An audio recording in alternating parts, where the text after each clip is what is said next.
All right, let's dive into one of the most incredible turnarounds in military history.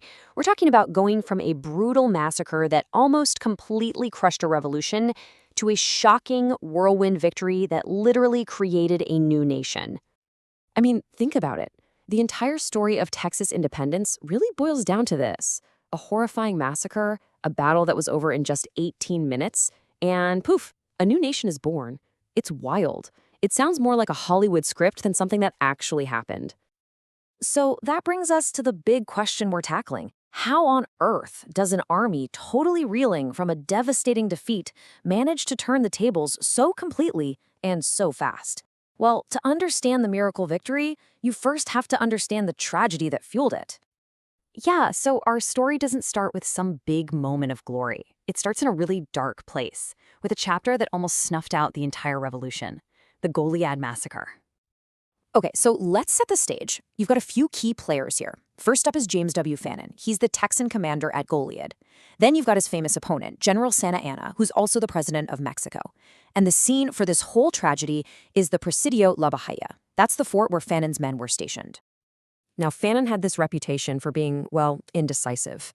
And in this case, that flaw turned out to be absolutely fatal. He kept hesitating on whether to retreat, even when he had the chance. And that delay, it gave the Mexican army the perfect opening to catch his forces completely exposed, right in the middle of an open prairie. Just a disastrous tactical error. So they're surrounded. Fannin and his men surrender, and they're thinking, okay, we'll be treated as prisoners of war. But that is not what happened. Santa Anna gave a direct, brutal order.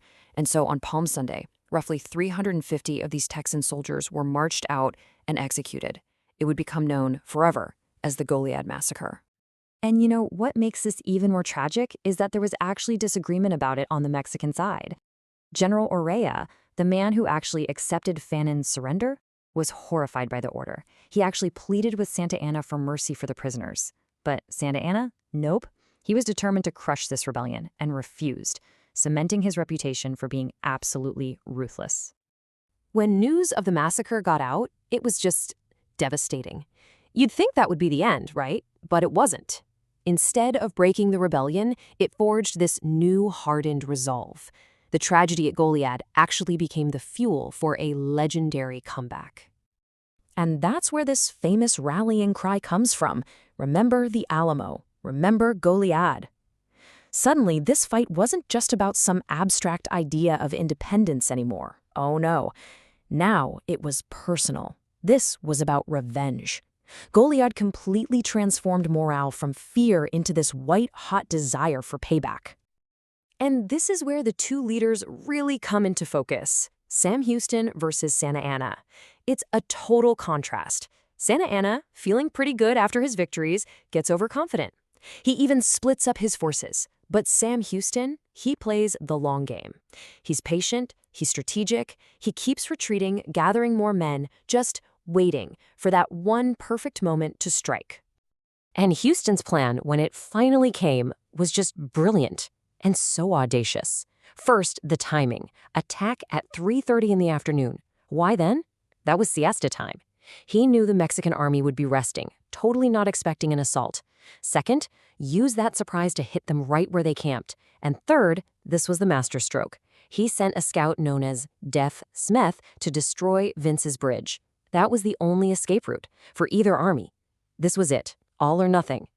So, the plan's in place, the troops are fired up, and the stage is set for one of the most ridiculously decisive battles in all of history. Just 18 minutes.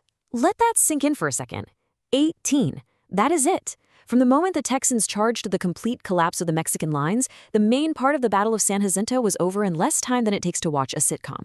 The Texan army, screaming, "Remember the Alamo, remember Goliad," just completely rolled over the surprised Mexican forces. The results were just immediate and absolute. It was a stunning, decisive Texan victory.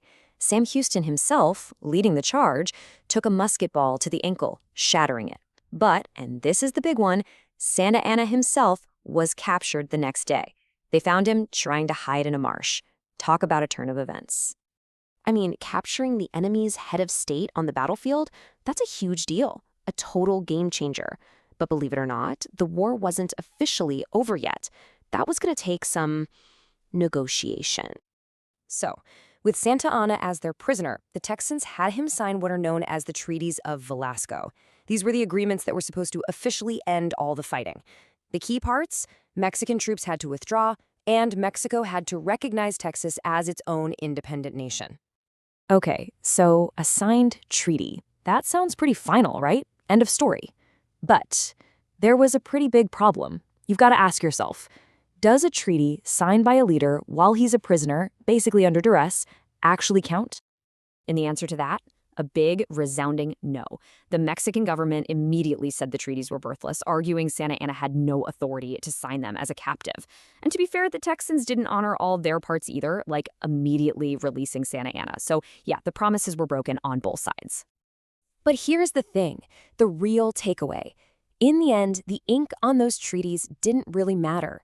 What mattered was what happened on the battlefield. The Mexican army was shattered and they retreated. For all practical purposes, Texas won its independence right there, at San Jacinto. Not with a pen, but with a surprise attack. And that leaves us with one last thing to chew on. How does a nation, born from a cry for revenge and a victory sealed by a treaty that nobody honored, end up shaping its future identity? It's a really complex legacy, and it's absolutely key to understanding the story of Texas.